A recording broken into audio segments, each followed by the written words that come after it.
Namaste. This is JV and Dr. Vishal Saxena, Professor in Mathematics, JAYOTI Vidyapeeth Women's University, Jaipur. Today I am going to take a lecture on the topic of Big M method. This Big M method is a part of the course Operation Research and under the program of BBA and BBA LLB 6th semester.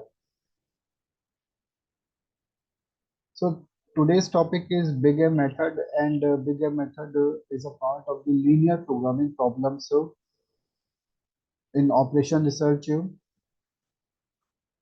When we solve a problem of the problem of the linear programming problem, and which is just the problem of greater or equal signs for the constant, then we have to use the artificial variables, and in the case of artificial variables, the two different methods can be used to solve the problem.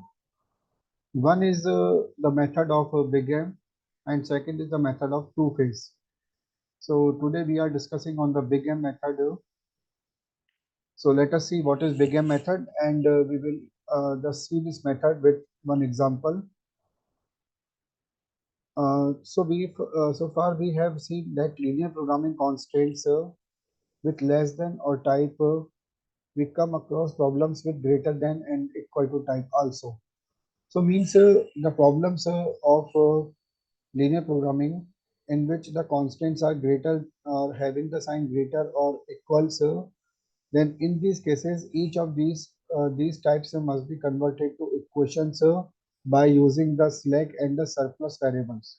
The slack variables are used for the problems where the constants are having the less or equal signs, and the surplus variables are used when the equations, when the problems of linear programming problem is having the constants and have the greater than or equal sign. So in cases greater than type, the constants are rewritten with a negative surplus variable and by adding the artificial variable a. So in such cases, just the problem is the problem just the equation can be converted, the equation can be converted into equals type by using the two variables here. One is here the variable that is called the surplus variable, and second is called the artificial variable. The reason of artificial variable is that just we have to make the unit matrix in the basis so that the simplest method can be applied to solve the equations. Artificial variables are simply used for finding the initial basic solution and are thereafter eliminated. In case of the equals to constant, just add the artificial variable to constant. So the coefficient of artificial variables a1, a2, a3 are represented by a very high negative value, which is given by or written by minus m, and hence the method is known as Big M method. So in the Big M method, we just give the coefficients of artificial variables. The cost of coefficients of artificial variables are taken as minus m, and these are very highly negative values, and that's that's why this method is called Big M method. In a two-phase method, that is also a similar method to solve the similar kind of equation, the problems.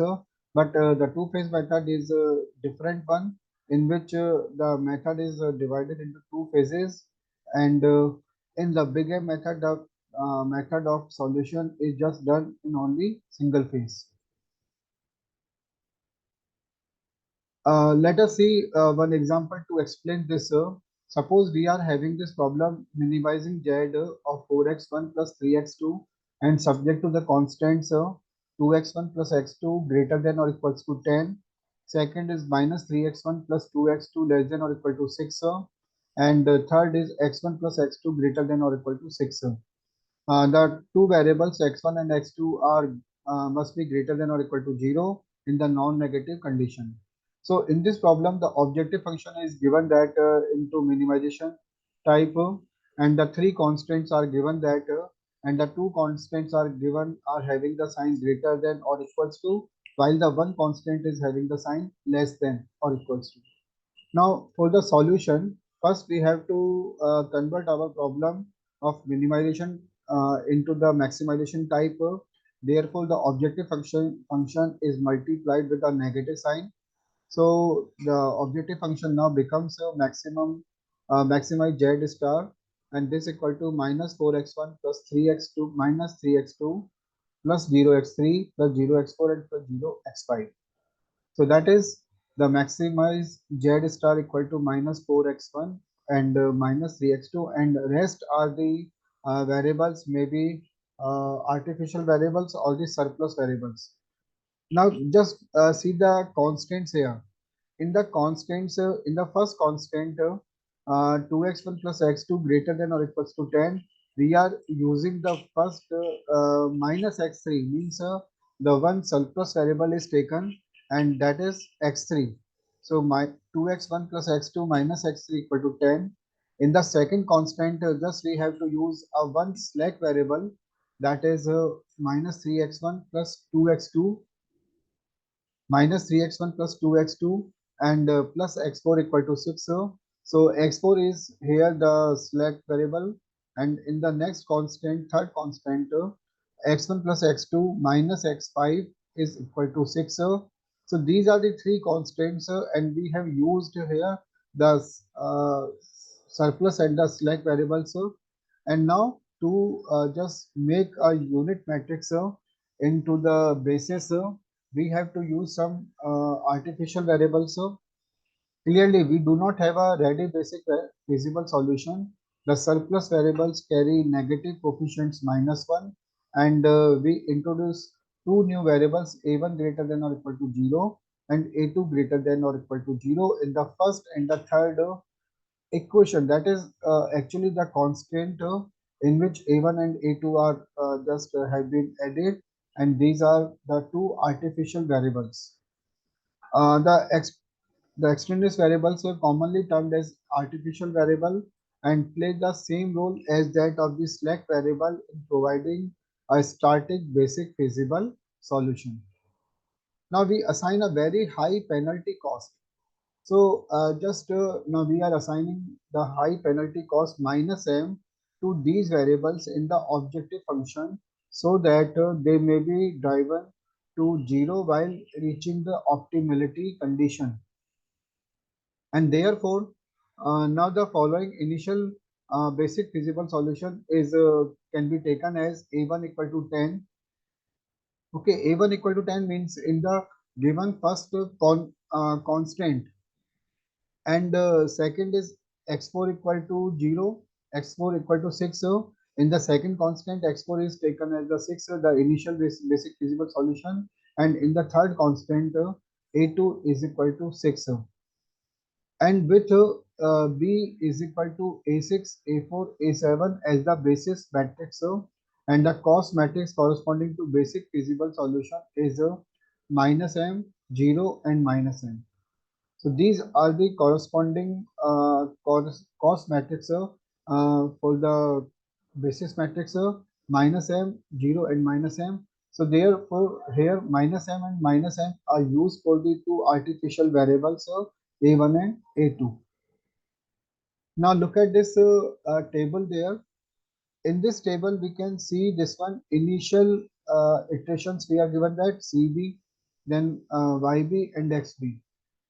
So just YB means here just we are taking Y6, Y4 and Y7, and Y6 and Y7 means minus M and minus M. These are the like the just highly negative costs, and these are given to the two variables for the Y6 and Y7, and then their initial basic solution is taken as look at this one. For Y6 it is 10, and for Y4 it is 6, and for Y7 it is 6.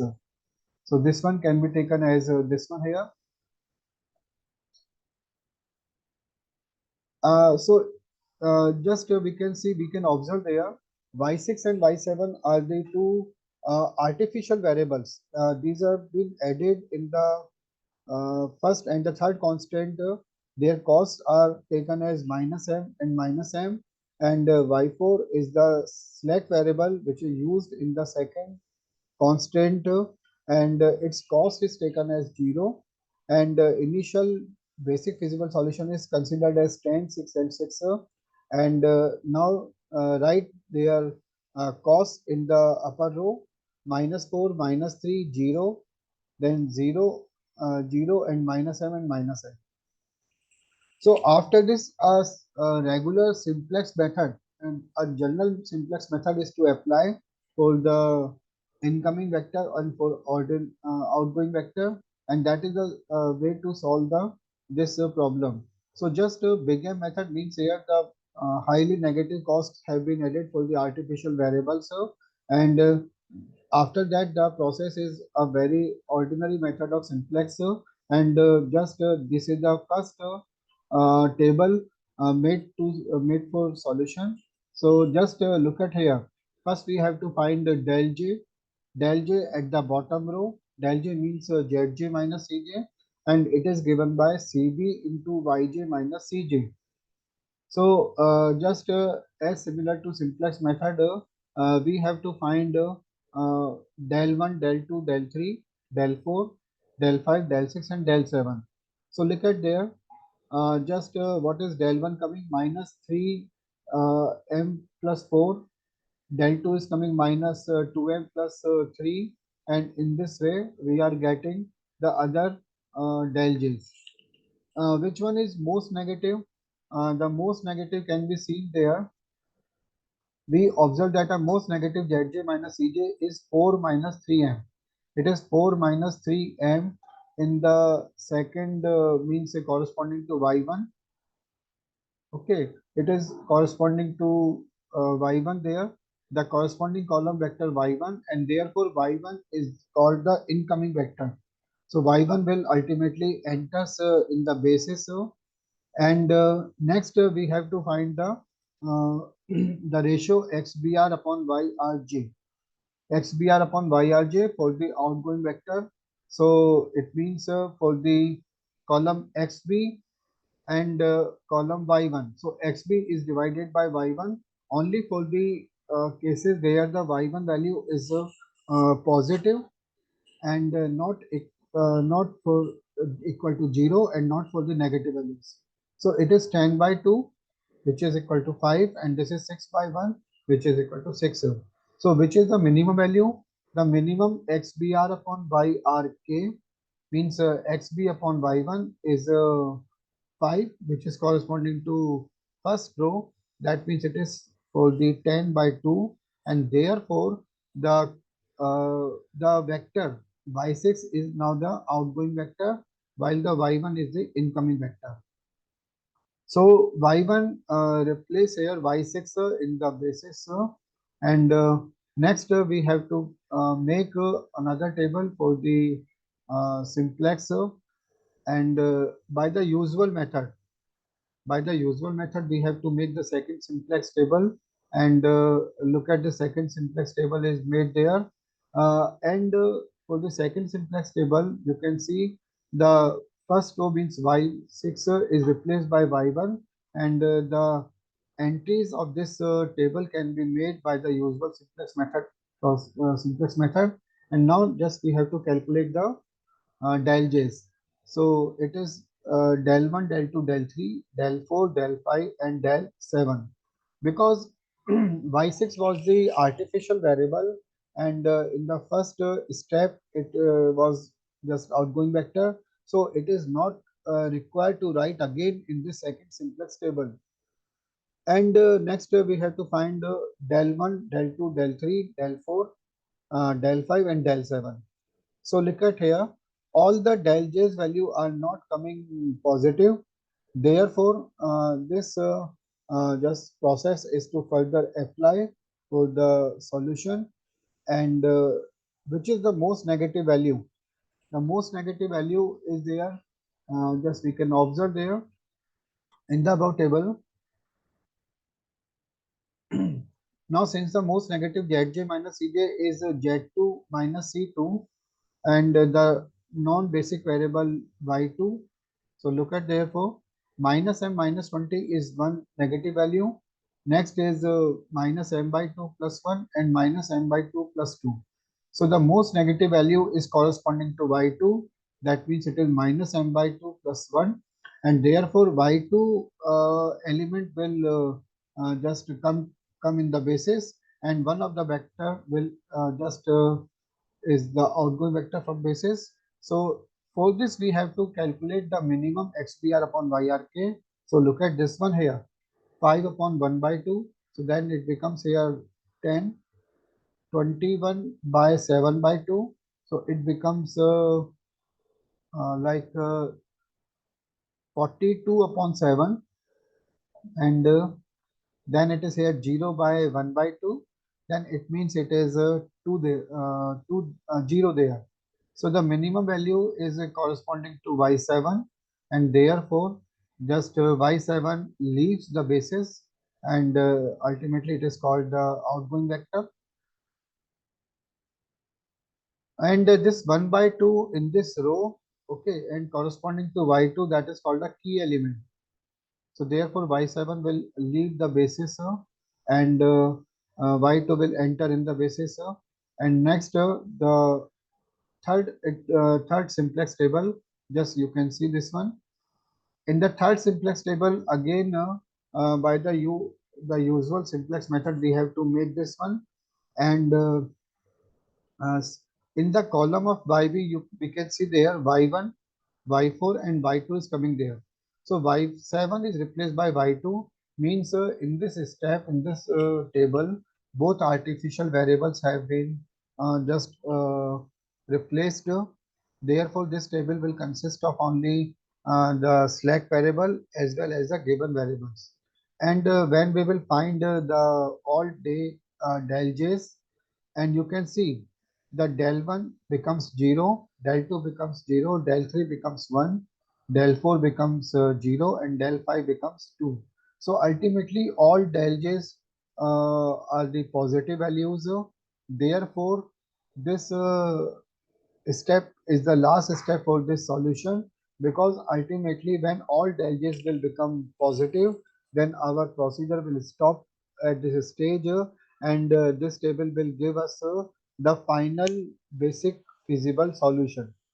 So therefore the final basic feasible solution is given by we can see x1 equal to 4, and x2 is equal to 2, x4 equal to 14, but x4 was our slack variable, so it is not required to write one, because it is just uh, used to solve the our problem, and the actually x4 is not given variable, that's why it is not required to write in our solution in answer.